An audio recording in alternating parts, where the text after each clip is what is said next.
Bonjour et bienvenue dans cette revue de presse avec la France à la recherche de la potion magique contre le chômage. Et d'abord cette une de Libération sur l'art de ne pas trouver un emploi qui mêle deux actualités, celle de l'ouverture de la foire internationale d'art contemporain et les mauvais chiffres annoncés du chômage. Le quotidien dresse un sombre tableau du côté des demandeurs d'emploi sans espoir et des agents du Pôle emploi déboussolés. Le quotidien est allé à leur rencontre dans différentes régions. Ils disent ne plus y arriver, beaucoup dénoncent leurs conditions de travail et se disent parfois très gênés d'entendre les chômeurs leur souhaiter bon courage alors qu'ils ne parviennent pas à leur trouver de solution. Libération qui rythme ce jeudi ses articles avec des œuvres d'artistes contemporains, à l'image pour cette question des chiffres du chômage de ce visage humain qui apparaît à travers les lignes de données d'un tableau informatique. L'emploi qui est aussi à la une du Monde, qui se préoccupe pour PSA, qui lutte pour sa survie. En dépit d'un nouvel accord social, le groupe reste fragile, les ventes continuent à reculer et l'alliance avec General Motors sera moins ambitieuse que prévu.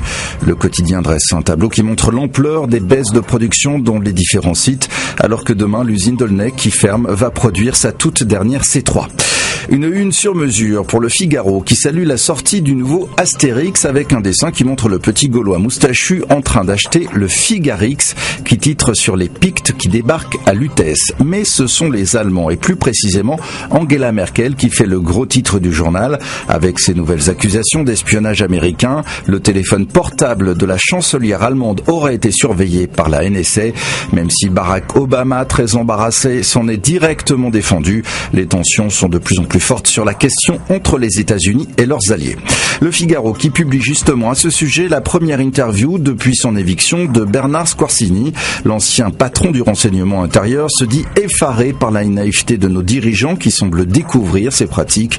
Il rappelle que personne n'est dupe et que la France, elle aussi, espionne les Américains.